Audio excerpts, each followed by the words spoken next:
It's the Ralph Nader Radio Hour. Stand up, you've been sitting way too long. Welcome to the Ralph Nader Radio Hour. My name is Steve Scrovan, along with my co-host David Feldman. Hello, David. Hello, sir. Thank you for calling me sir. I think that's something we should keep up from now on. And we also have the man of the hour who does not have to call me sir, Mr. Ralph Nader. Hello, Ralph. Hi, Steve. It's about drinking water. Everybody does it. That's right, Ralph. And we all know that water is our most precious resource. A couple of months ago, we spoke with Professor Ugo Mattai about the campaign he led to keep his home country of Italy from privatizing its water supply. Well, in this show, we're going to be talking about water right here in America. And apparently, contaminated water is not just a problem in Flint, Michigan. Our guest is Seth M. Siegel, and he has written a book entitled Troubled Water, What's Wrong with What We Drink? In this book, he tells stories about contaminated water found throughout the country and about the everyday heroes who have successfully forced changes in the quality and safety of our drinking water. And it concludes with what America must do to reverse decades of neglect and inaction by government at all levels. And as always, we will take a minute to check in with our tireless corporate crime reporter, Russell Mokhiber. But first, let's find out about safe drinking water. David? Seth M. Siegel is a lawyer, an activist, a serial entrepreneur, and the author of the New York Times bestseller, Let There Be Water. His writing has appeared in leading publications in America, Europe, and Asia. Mr. Siegel has spoken on water policy hundreds of times around the world and in Congress, the United Nations, the World Bank, and at dozens of leading universities. His latest book is Troubled Water, What's Wrong with What We Drink? Welcome to the Ralph Nader Radio Hour, Seth Siegel. Hello, thanks. Great to be on the show. Yeah, welcome indeed, Seth.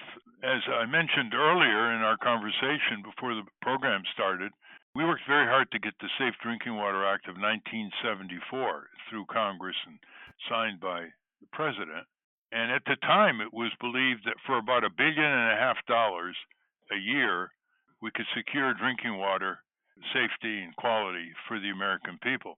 That was a very, very gross understatement of what has turned out to be a real national crisis.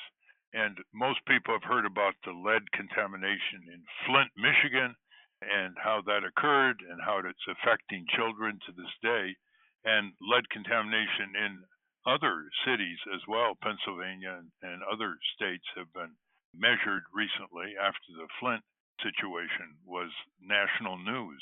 So I'm very pleased to see this book come out. It's called What's Wrong with What We Drink? Troubled Water. Bottled water now and faucet water consumption has overtaken soda pop. Soda pop overtook water 3 decades or so ago, and soda pop has been declining, and that's a good sign because that reduces the level of obesity and other ailments, especially among young people who overindulge. But now that we're drinking more water, you've written this book called Troubled Water. And I want to go through most of it in terms of the table of contents to give you a chance to go all the way from what you have found, it's pretty horrific, and what you think can be done about it, which is pretty feasible. So let me start with asking you, tell the American people, tell our listeners what they have to be concerned about. 1, 2, 3, and give a characterization on the lagging performance of the EPA, especially under Donald Trump, but not only Donald Trump. Well, first of all, Ralph, not only am I delighted to be on your show, and not only am I delighted to be able to say to you, as I did when we met a few weeks ago, that you are really a hero for consumers everywhere. You set the tone for us in America and copied all over the world. And the incalculable number of people whose lives you've touched is perhaps your most extraordinary legacy. Well, thank you, Seth.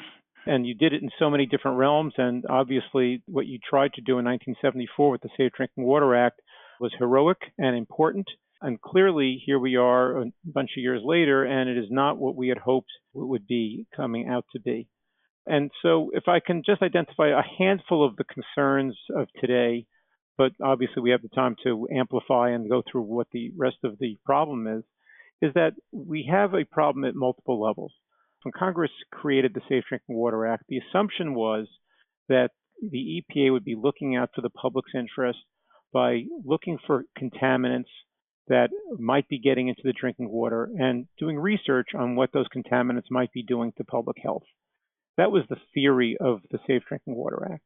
But what has happened in the intervening years, with a little bit of an amendment here, an amendment there, what has happened is that the EPA has been lulled into doing as little as possible in terms of protecting public health around safe drinking water. And to give some context, there are, depending upon how you count it, between 100 and 120,000 different chemical products that are in daily life in America. Some of them are chemical solvents, some of them are pesticides, some of them are herbicides. A great number of them are FDA-approved prescription medicines. But a great number of these get into our drinking water. Now, not all of them get into drinking water, but many do. It's believed at least tens of thousands and maybe as many as 100,000 of them do. It's also the case that you would assume that the EPA, therefore, is, if there's 100,000 chemicals or 120,000 chemicals, you would assume that they have some methodology for being on top of all of them, or 90% of them, or 70% of them, or something. But what we find is that here it is today, in the year 2019, that we find ourselves in a situation where the EPA has only regulated a grand total of that large number of chemicals, has only regulated 70 of them. Now, what regulation means is that the individual utilities are obliged to be searching for those contaminants and then to reduce it down to what the EPA says is a healthy level, which I hope we'll get back to in a few minutes, because frequently the health level actually isn't healthy at all.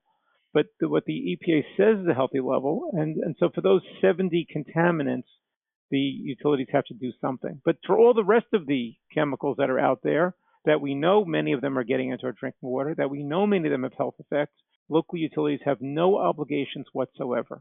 Now, as shocking as it is that there's only 70 chemicals that are regulated by the EPA for drinking water, even more shocking is the fact that the last time the EPA has exercised the powers that Congress has given it to regulate a chemical is more than 23 years ago. So for more than 2 decades, the EPA has had the power to protect us and has chosen to not do so. What kind of budget does it have for monitoring and doing its job on drinking water for over 300 million Americans? Well, that's the part of the problem is that, one of the claims by the EPA is that, they're under-resourced to do the job. But what I would love to see is for them to use the power that they have, whether it's a Democratic Congress or a Republican Congress, a Democratic president or a Republican president. I'd like to see them use the power that they have with the monies they already have to do more of a public health focused research, and then to go back to Congress and say, we can't do the job to protect the American people. Could you imagine what kind of outcry there would be if the public heard from the EPA that there was endocrine disrupting compounds or carcinogens in their water, and that people couldn't get themselves protected because of some theoretical gap of budget on a given day? Well, that's crazy. We know that they could do more. Of course. In 1974, I remember I was trying to get public opinion mobilized, and I said, if the contaminants in your drinking water, Americans, were put in there by the international communist movement, we'd move like lightning to do something about it. I'm taken by a section in your book, page 98 and 99, and this will frame it for our listeners. It goes this way. I'm quoting from your book. Nearly every scientist interviewed for this book shared the belief that wastewater and drinking water treatment should also include removal of pharmaceutical and other chemical residues. More than one said it's only a matter of time before that becomes the norm. And you quote a scientist who says, these wastewater treatment facilities were created to remove nitrogen, phosphorus, and dissolved oxygen, and by so doing to reduce algal blooms, end quote. But they were never focused on chemicals in general and pharmaceuticals in particular. Correct. And then you go on to write, this is going to shock people. Maybe it won't. The connection between the chemicals in water and a range of possible diseases and ailments has not mostly been made yet. Now we know a lot about how to remove contaminants, whether in wastewater or drinking water, and in extraordinary low concentrations. But the most common reason given for not requiring municipalities, and municipalities, of course, are the ones who operate these drinking water systems. The most common reason given for not requiring municipalities to upgrade their wastewater treatment plants and drinking water plants is the cost. And that is why Avisar, is one of your experts, you quote, believes the best place to start is with the toxic wastewater at every hospital. But he also thinks that the concern about cost may be looking at it at the wrong way. Quote, when you discuss wastewater treatment just in terms of its raw cost, end quote, says Avisar, it is quite expensive. But when you compare it with the cost of treating diseases created by ingesting the contaminated water or the cost of repairing or remediating polluted rivers or oceans, we would say that instead of spending a fortune on river and waterway rehabilitation, that we could spend some of it at the source. The question for every country is, what are your priorities? End quote. Now you have some hope. We're talking with Seth Siegel, the author of the brand new book, What's Wrong with What We Drink, Troubled Water. And the chapter that really caught my attention was you said, why can't we all have water like Orange County? That's in California. Take it away, Seth. Okay, so first of all, I want to tell you, when you say that, that you went in 74 and you said if the communists were putting contaminants in our water, we would have the Safe Drinking Water Act passed overnight. I want to remind your listeners and some who are younger who won't even know about this, is that you worked very hard, not just in 1974, to get the Safe Drinking Water Act enacted into law. You actually started around the same time that the EPA was created, and you redoubled your efforts in 1972 when the Clean Water Act was passed, which covers discharges like wastewater treatment plants, feedlots, industrial facilities, discharging their water into lakes, into rivers.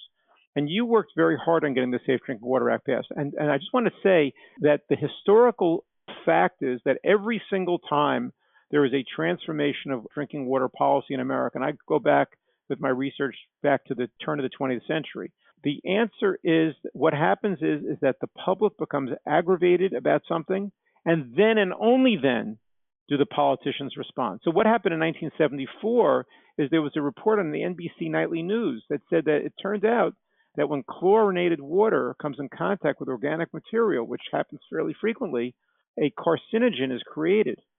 And that so aggravated America. If moms know anything, it's that chlorine keeps the water safe. But now all of a sudden the NBC Nightly News is telling everyone, maybe chlorine isn't the answer. And that led in a period of just a few weeks from the day that report was on TV to the passage of the Safe Drinking Water Act. And that's what we need to have again. We don't need to have a crisis, but we need to have raised consciousness. Now, I want to think that the Flint disaster in Michigan would have done it. You know what? The problem with the reason why the Flint disaster didn't do it was because we were led to believe falsely that Flint was a unique situation. And obviously, of course, we know that people of color have less good outcomes, not just in water and healthcare and education and housing and a million other areas. But we know that. But the problem with Flint, I thought, is that it was turned into a race relations issue. And so people were led to believe, it's just that community. It's those people of color. And therefore, people have to give themselves the right to stop caring about it. The truth of the matter is that if you live in Beverly Hills, if you live in Scarsdale, if you live in the most elite suburbs, you are also getting contaminants in your water. You may not be getting lead in your water, although you might, but you and your children are still being exposed to a whole array of contaminants. And that's the concern that I have. And I believe that once we alert Americans everywhere that this is not just a problem on Indian reservations, although it's a terrible problem there. And this is not just a problem on poor black communities, although it's a terrible problem there. But this is a universal problem. Once people understand that, I believe that people will demand of their public officials that they start to move on this. And that's why my book, Troubled Water, subtitled What's Wrong with What We Drink, is the story that I tell. Now, Ralph, if I can go on for one more minute, I've given a long answer and I don't want to dominate, but I wanted to say one more word. A key problem we have here is that there are too many utilities. And so usually I like more democracy, and so do you. But the problem is there are so many utilities. There are more than 50,000 of them in the United States, drinking water utilities. And the congressmen, our 435 congressmen, come home for the weekend. They come home on vacation. And ordinary people aren't going to them and saying to them, what can you do about my drinking water? Because they don't know they should be asking about it. But the heads of these utilities are talking to the congressmen, and they're saying, leave us alone. Don't give us more regulation. Let us keep our costs down. And this is why I refer to this as a bipartisan failure. We think of Democrats as being more enlightened about environmental issues, but this is not an environmental issue. This is a public health issue. And Democrats and Republicans are both letting down the public because of the fact that what we could be doing is we could be saying we need fewer utilities, we need fewer in the hands of mayors who are trying to control prices and keep themselves popular with their publics, and we need to have a more of a health-based focus of our drinking water. But, you point to an interesting paradox, because when we were lobbying this bill through in 1974, principal opposition, not only from the water polluters, it came from the local municipal drinking water lobby. I sent a young chemical engineer down to New Orleans because there was a little crisis there, and a lot of the Mississippi water was very, very polluted, and it led to a bad scene, and it was in the newspapers, and the governor of Louisiana had to go on TV and drink the water, and the chemical engineer confronted huge hostility by the local drinking water apparatus. And traditionally, these people were paid the lowest of municipal directors for any other departments. And the situation continues to this day. It certainly does. And by the way, in 1996, when we had these terrible amendments that curtailed the power of the EPA to do more, if it wanted to do more, it wasn't doing that much, but if it wanted to do more, it was so curious that the prime movers on the, quote, repeal of some of the more pro-health, pro-public legislation were Democratic governors and Democratic mayors as much as the Republicans, because their attitude was, well, as long as the EPA isn't asking for more, we shouldn't be asking the EPA to do more. And here's this phrase that I'd love for your listeners to take away from today, Ralph. And you know what that is? That legal, as regards drinking water, legal does not necessarily equal safe. And so we are led to believe, our water's fine. The EPA blessed it. It's fine. The mayor said it's fine. And the mayor could say, hey, it's completely legal. It's completely within all the EPA guidelines. But it doesn't mean the water is necessarily safe. Well, that's what happens when you have silent, often invisible violence in the form of contaminants of the drinking water. I love that phrase. Before we get back to what people in their local community, our listeners, can do to find out what's going on in their local community, what they can do about it, let's talk about this bright light in Chapter 9, which you title, Why Can't We All Have Water Like Orange County? That's in Southern California. Right. Yeah. So what happened was I was curious. First of all, I hate having depressing books, and I don't like to write books that just lay out the problem. So my first book talked about global water scarcity. It was called Let There Be Water, and I decided to look for a model that the world could use to get out of water scarcity problems, and I did that. With my new book, I didn't want to just simply lay out the problem and leave people to feel like there's no hope.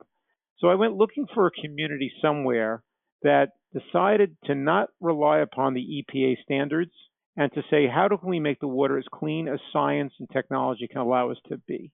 And I discovered, to my delight, that Orange County, California, a number of years ago, for reasons independent of the EPA, made a decision that they would clean the water to an ultra-pure level.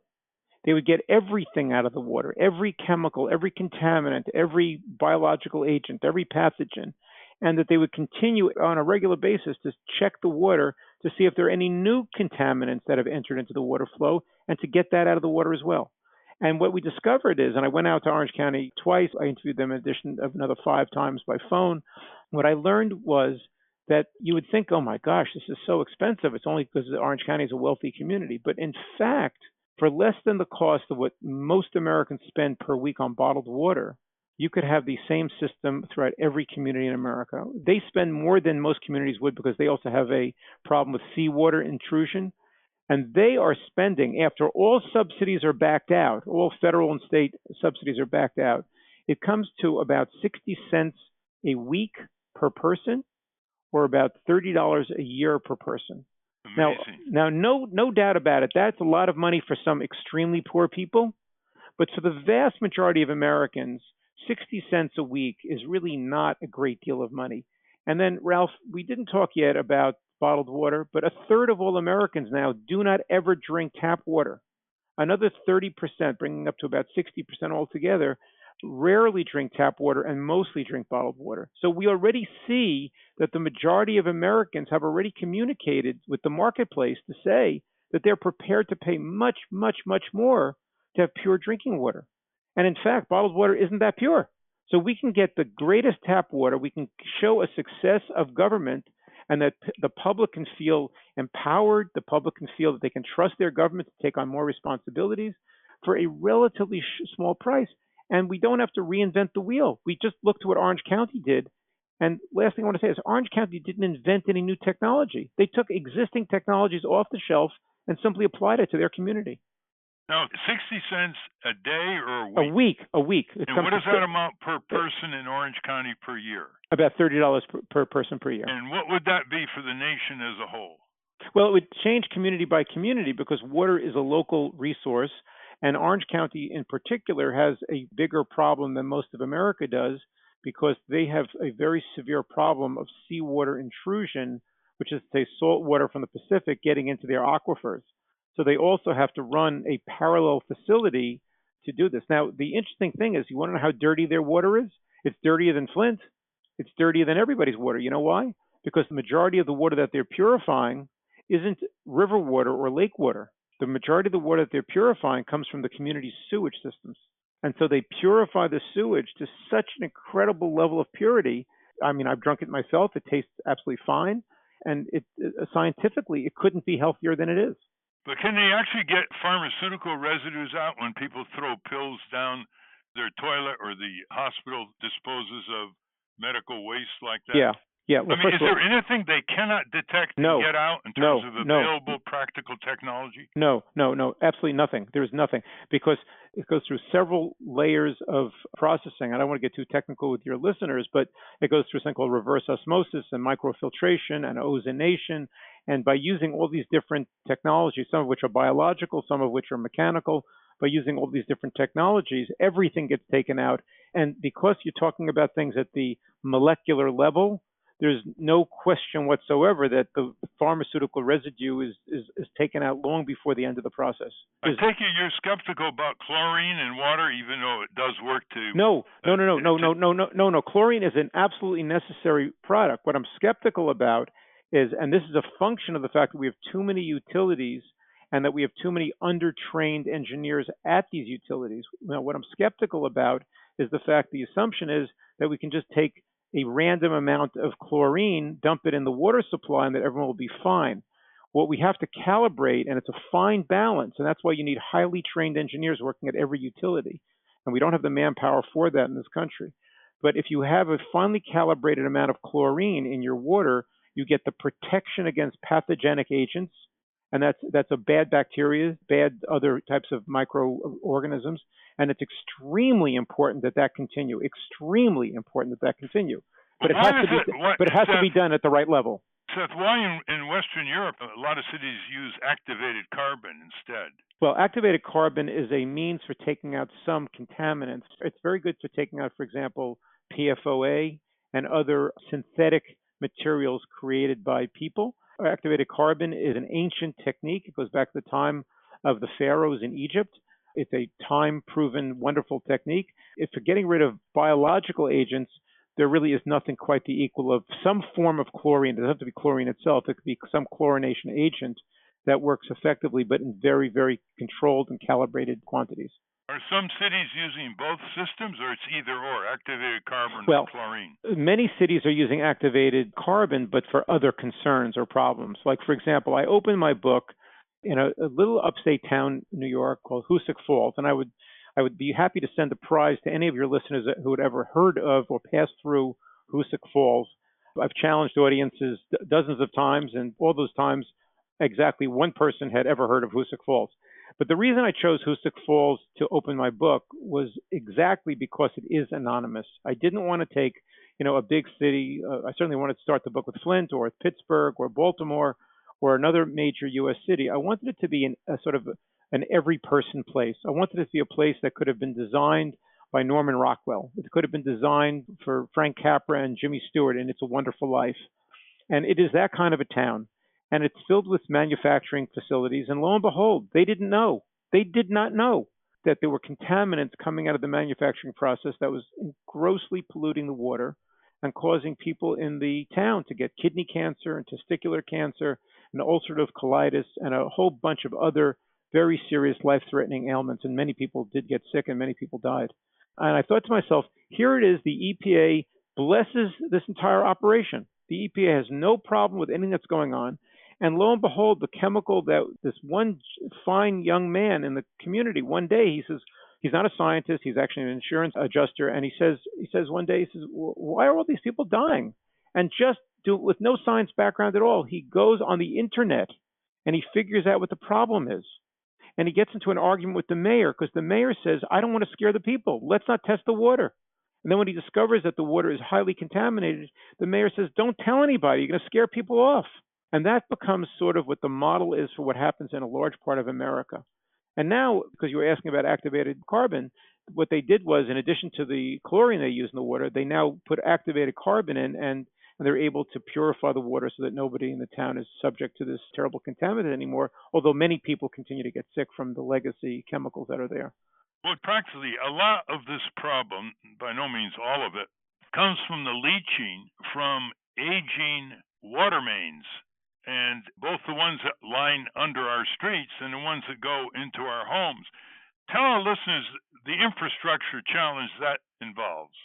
Okay, so the metal pipes themselves I view it as less of a problem than some of the other alternatives. Like, for example, the lead lines that come off of some of those water mains are obviously a danger. And even after Flint, we have as many as 10.5 million of these pipes in America.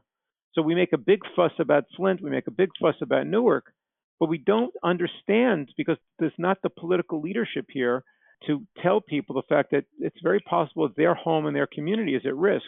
And so we need to have a national plan. And I lay that out in my book, Troubled Water, What's Wrong with What We Drink. I lay that out in my book, what the plan would be to remove all the lead everywhere. But the other problem, as I talk about also in my book, is that a large number of American communities, particularly the newer communities, are now putting PVC pipes in lieu of metal or concrete pipes as water mains. They're putting in PVC pipes or other plastic pipes without adequate testing by the EPA as to the risk of those pipes. And the chemical industry, and this won't surprise you, Ralph, I mean, you shined a bright light on this many, many, many years ago. The chemical industry is trying to pass laws that require every community to use the lowest price infrastructure possible. And guess what? That happens to always be the plastic pipe. And who's the lobbyist pushing for that? It's the petrochemical companies that provide the feedstock for the plastic. So what we need to do is we need to say to everyone, slow down. We don't want to introduce what could be the next lead or the next asbestos into our communities. And we need to be able to say that before we put in billions of dollars worth of PVC pipe, that we're doing everything we can to be maximally protective of public health. And that's where the EPA is falling down yet again. They are not testing. They are not speaking out loud about the fact that the pipes themselves may be a problem. You just point out something very powerful in the sense that the local officials who know what the problem is don't want to alarm the public, because the public finds out that they haven't been doing their job in monitoring the drinking water situation. Then there'll be a political pushback, and they may lose the election. And so they get their ego involved here. We're talking $30 average a year per person. Donald Trump gave $84 billion in 1 year after he became president to the Pentagon that the generals didn't even want.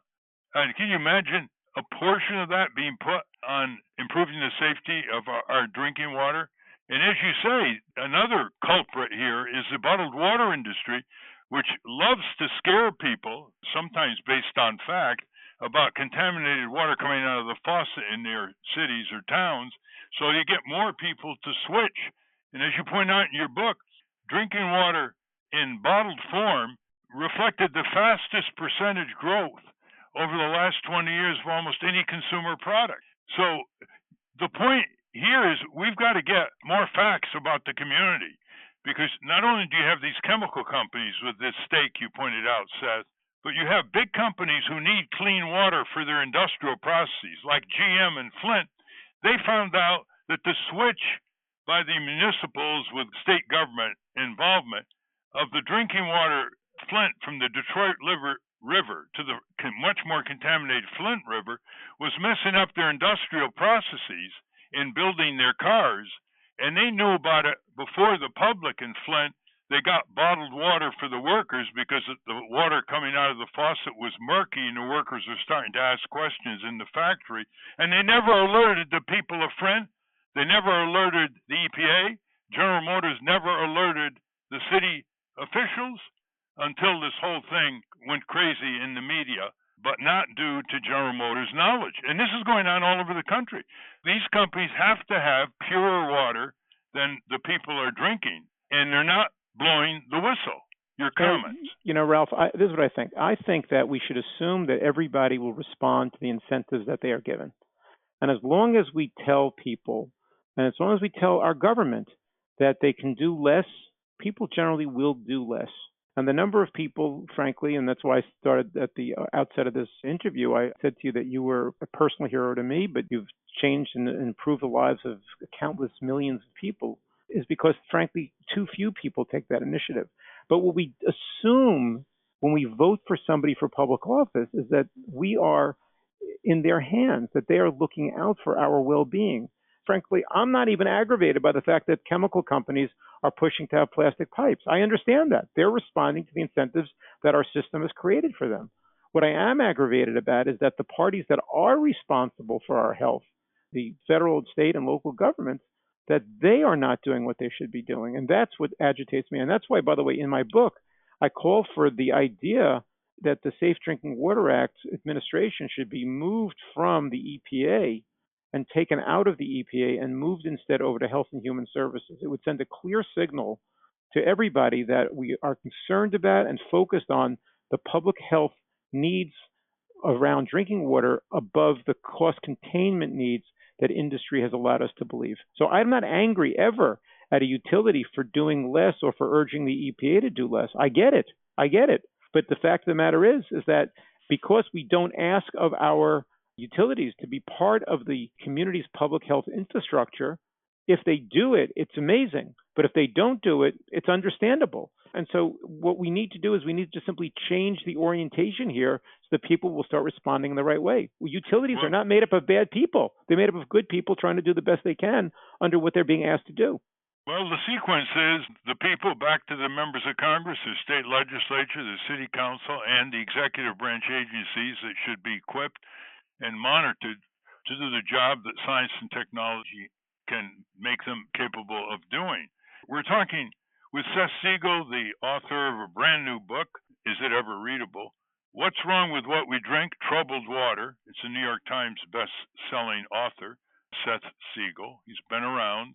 He's built companies. He's sold companies. He's a lawyer. Now he's an investigator and an author. People now listening to this program, and we have some serious people listening to this program, needless to say, they're going to ask the question, okay, Seth, what can we do in our community? Where can we get the reports under the Drinking Water Act? Are they accurate? Can we have side testing without losing the mortgage on our house of our local drinking water? Are there labs to do this? Why don't you give them the menu?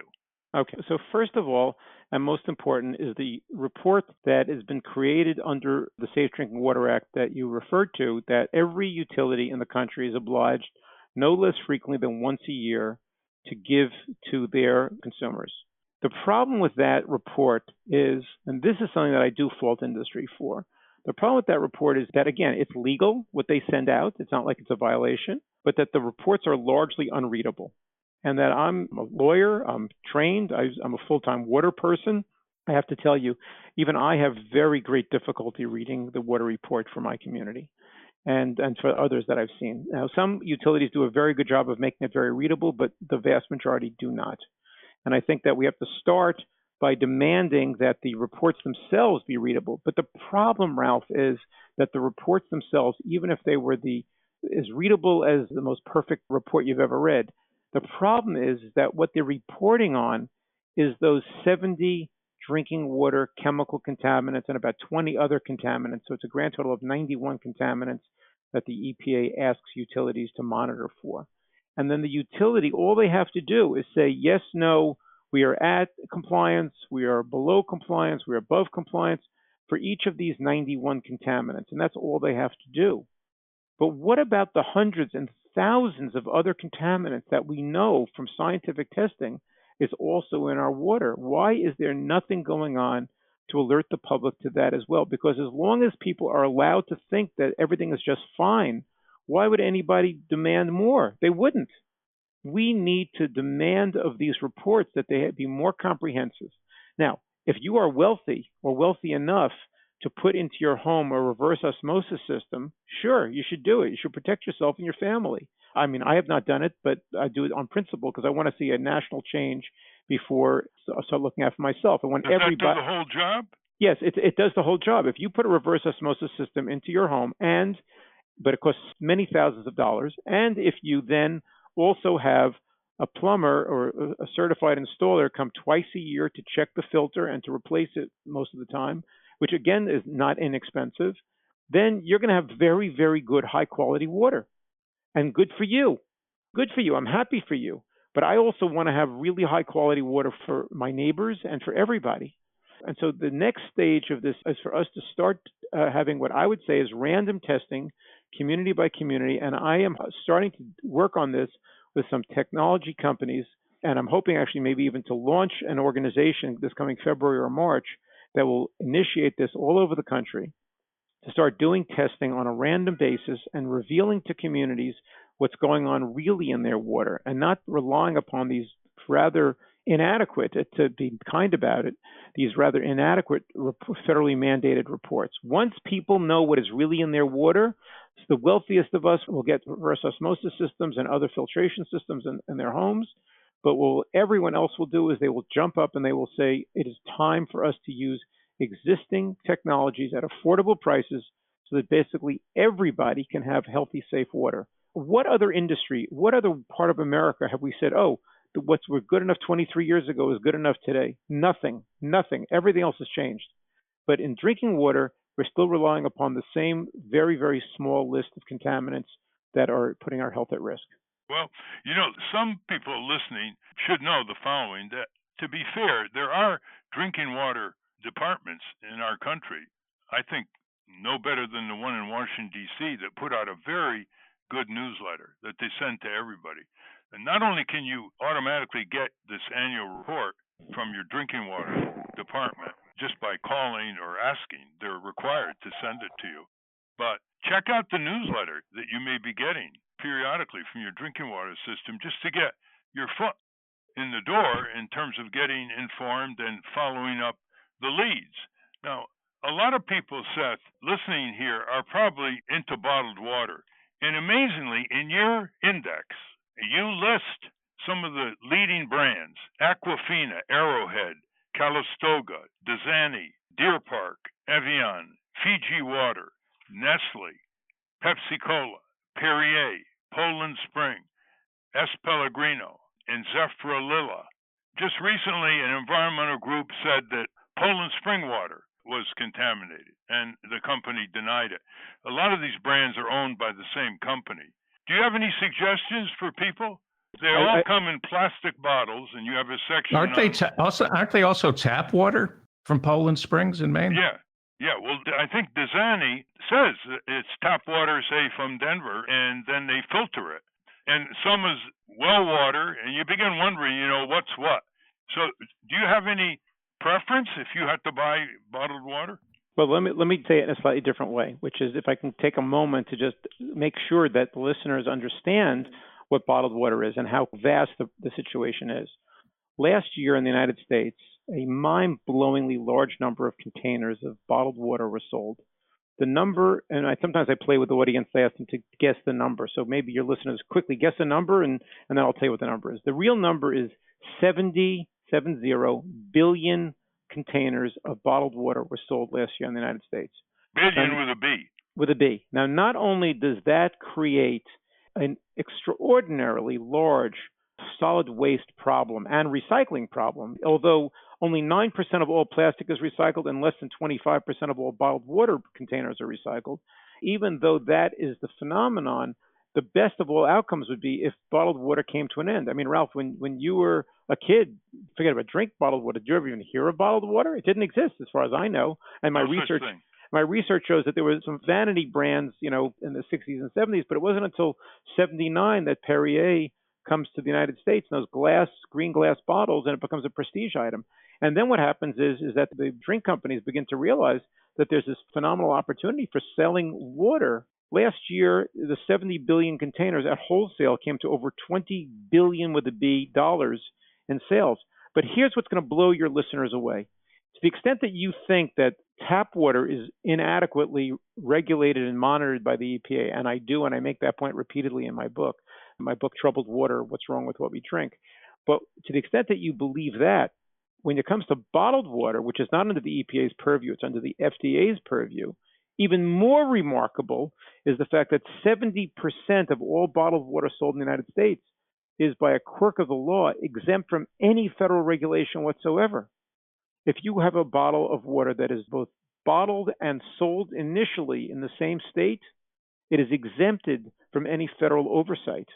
And for the remaining 30%, there are many, many contaminants that will be found in that water because the bottled water companies are not asked to give you pure water. They're being asked to give you water that conforms with the rather significant, expansive list of contaminants that are legal to have in your bottled water. Now, as to what you should drink and if you want to drink something, here's what I also want to say to your listeners. And that is that some of the waters are, when they are put in the bottle, are actually very, very pure.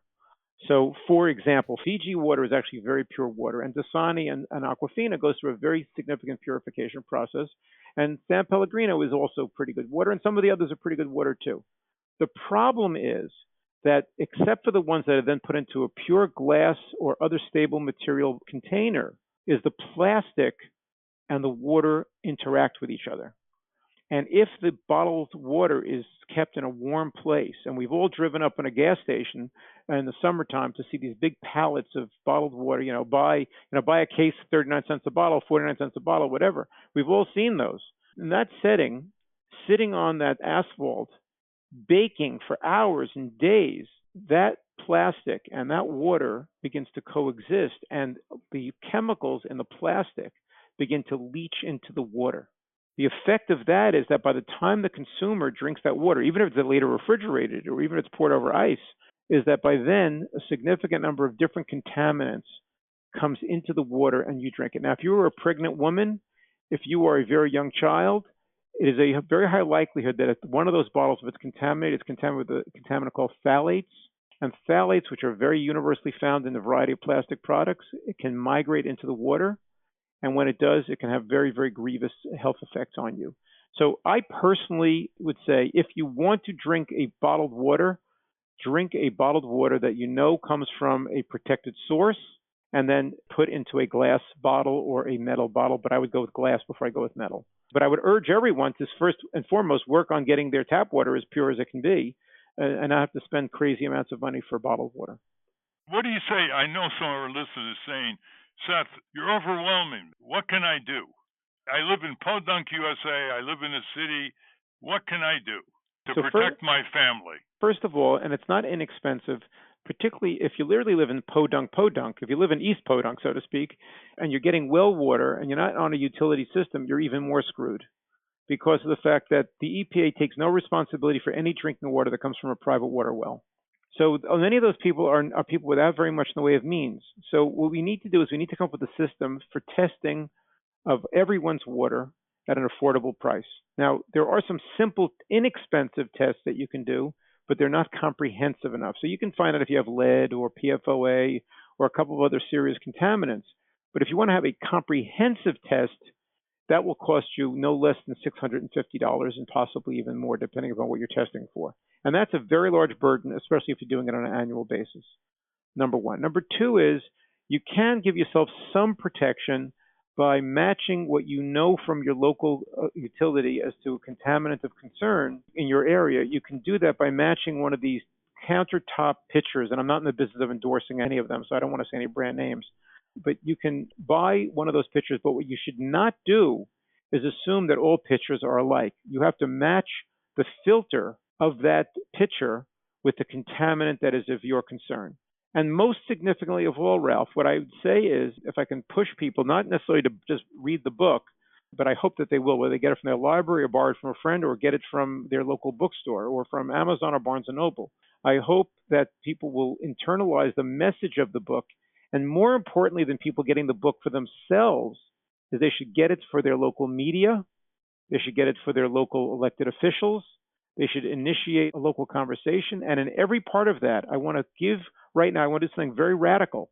I want to say that everybody should use me as a resource. I get dozens and dozens of, sometimes even more, of emails every day from publics that I've spoken to at audiences or in the media. Give your contact information right I now. would love to do that. Everybody who wants to reach me can go to my website, which is www.SethM, like Mary, Siegel, SIEGEL.com.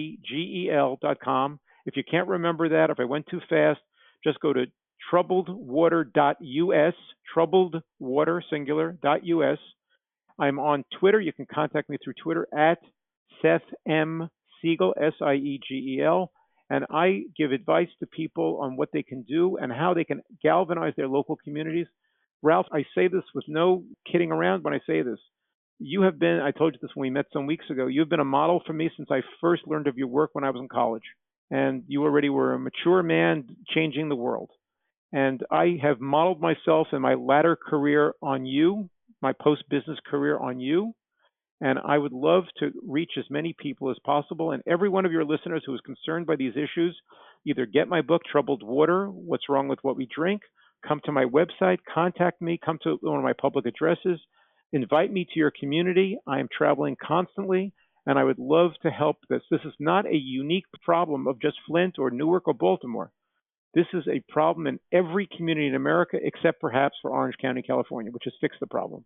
Well, Seth, let me take you one step further here. Before we suggest a very inexpensive tip for our listeners who want to drink water from their faucets, in your preface, you say, quote, "My ambitious goal for Troubled Water," that's your book, "is to help launch a movement that will push for better water policies and safer drinking water than we now enjoy." I looked at the scene in Washington, and I see Clean Water Action, which I helped start with David Zwick, and you were at their annual meeting a few weeks ago. I was the dinner speaker there, yes. And they're doing good work around the country. They have a canvas. They canvas millions of homes a year. But there needs to be an experienced group, watchdog group, with 10 people at least, that can start prying open all these problems on Capitol Hill and the EPA and pushing the kind of reforms that you've recommended so specifically in your book. Now, you're described in your book as a serial entrepreneur. Yes. Now, by that I mean you've started companies, you've sold companies, and you know people who are in the business world and are well off. Can't you get enough money together to start a group like that, which would be a real crowbar in terms of opening up what the national government at least should be doing, and what a national government can do to state and local facilities is not inconsiderable. Have you thought about that? Yes, indeed. In fact, I'm still sort of on book tour running around talking about the book, but sometime in the first quarter of 2020, I'm hoping, and in partnership with some very special people who have come to me, very, very eager community activist personalities, to start an organization that will exactly focus on the idea of doing what there's a gap now in the drinking water universe, and that is to continue and help to raise awareness.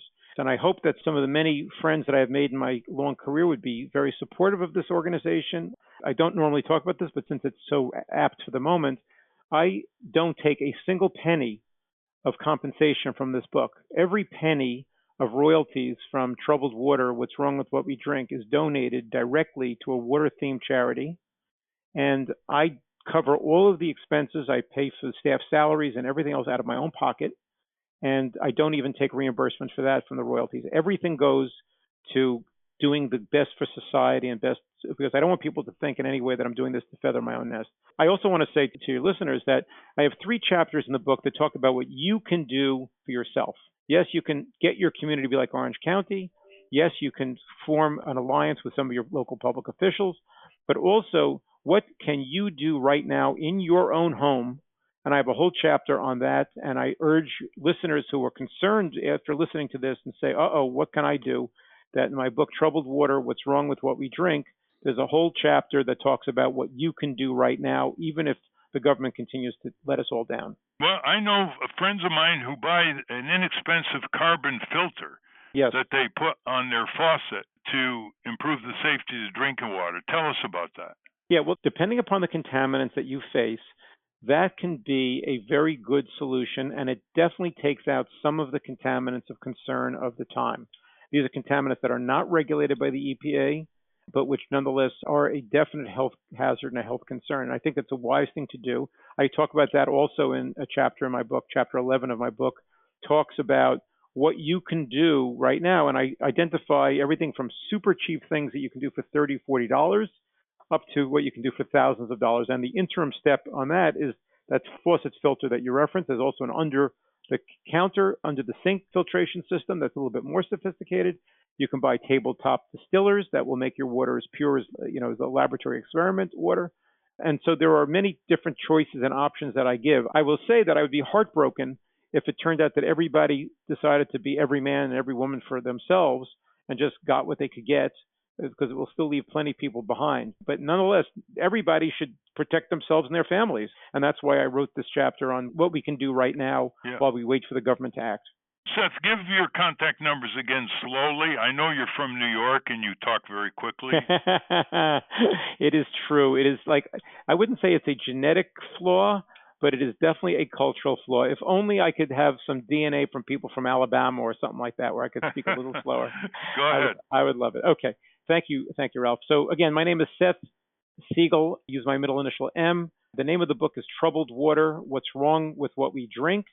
You can reach me in one of a few ways. I have a website which can be reached by SethMSiegel.com, and it's SIEGEL.com.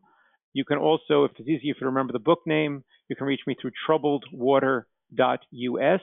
There's a way to contact me, and I respond to every single email that I get. It sometimes takes me a day because it's a lot of volume.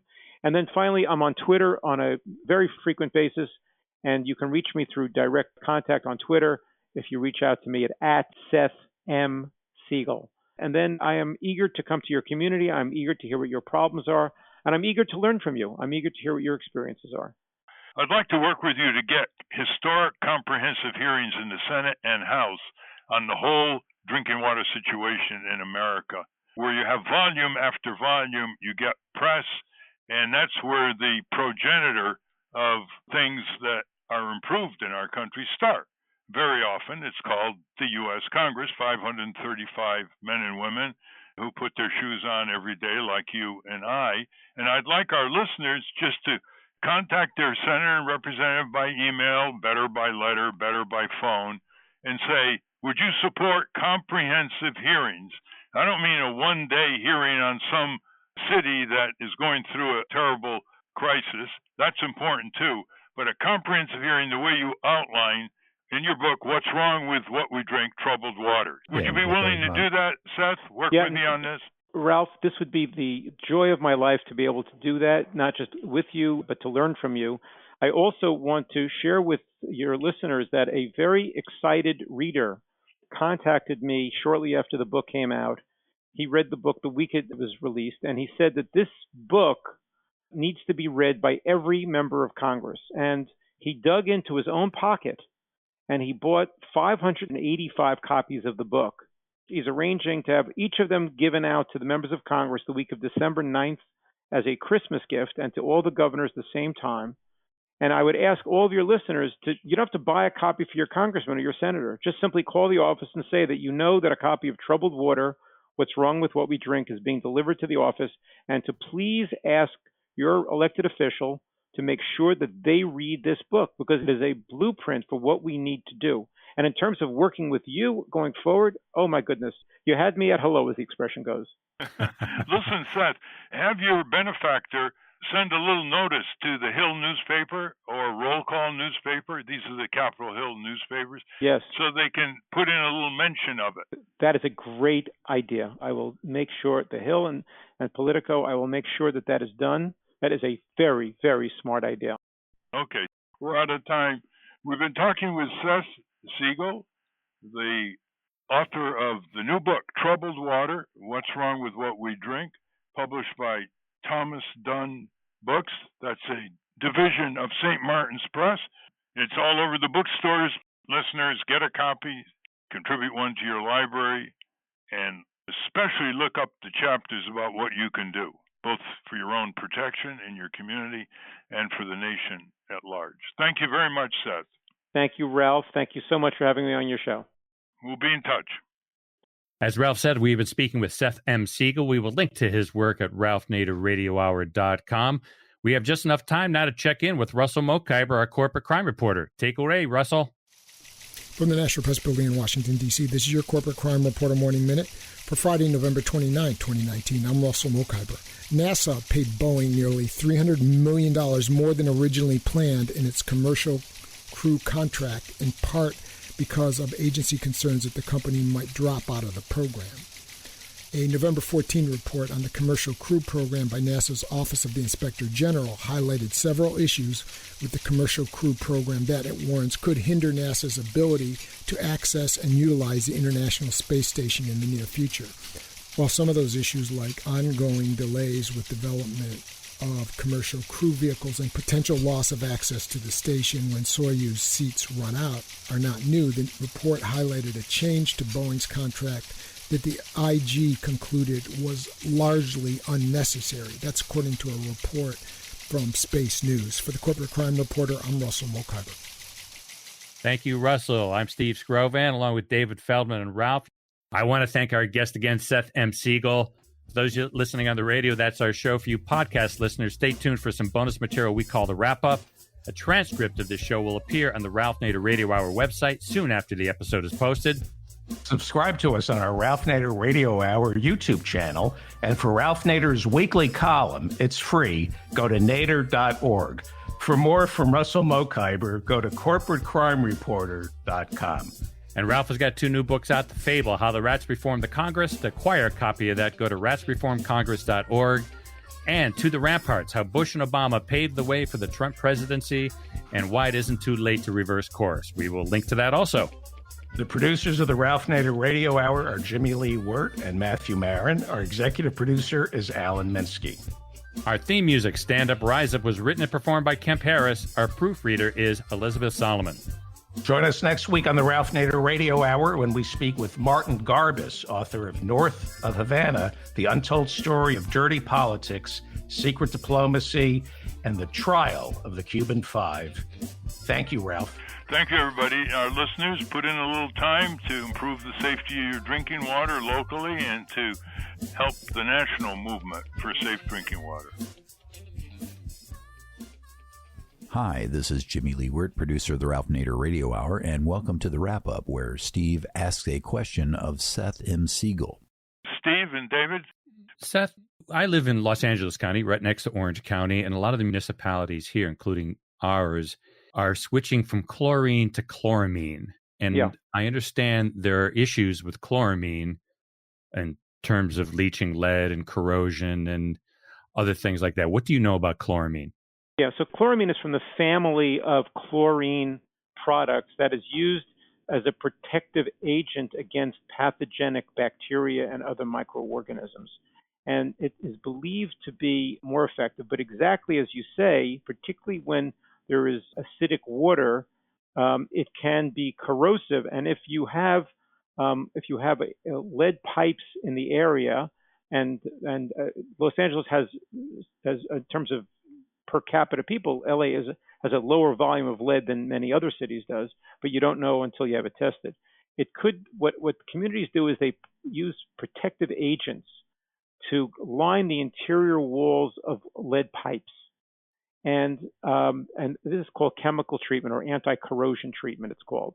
And this protects the pipe from the lead in the pipe from coming in contact with the passing water. The problem is, and this is why I highlight in my book, is that it's a well-intentioned idea. It came from the first George Bush administration to have this chemical anti-corrosion treatment.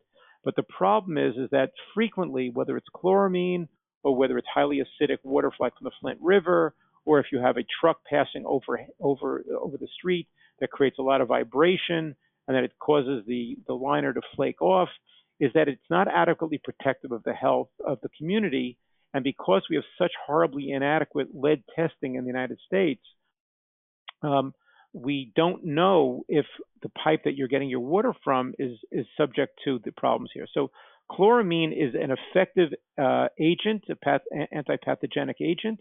It is good to use, and depending upon the acidity of your water, you will be okay. Now, I want to just highlight one other quick thing that I did not get a chance to say when Ralph and I were speaking, and that is that Los Angeles County is not an anomaly, but it's a weird scenario in the United States, and that is that I commented that there was just too many utilities in the U.S. There were over 200 separate drinking water utilities just in Los Angeles County.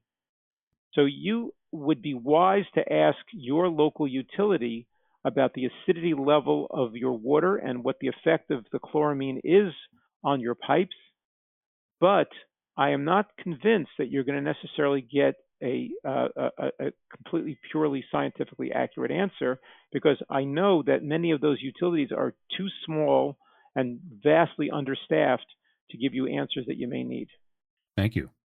And that's a wrap. Join us next week when we speak with Martin Garbus, author of North of Havana, The Untold Story of Dirty Politics, Secret Diplomacy, and the Trial of the Cuban Five.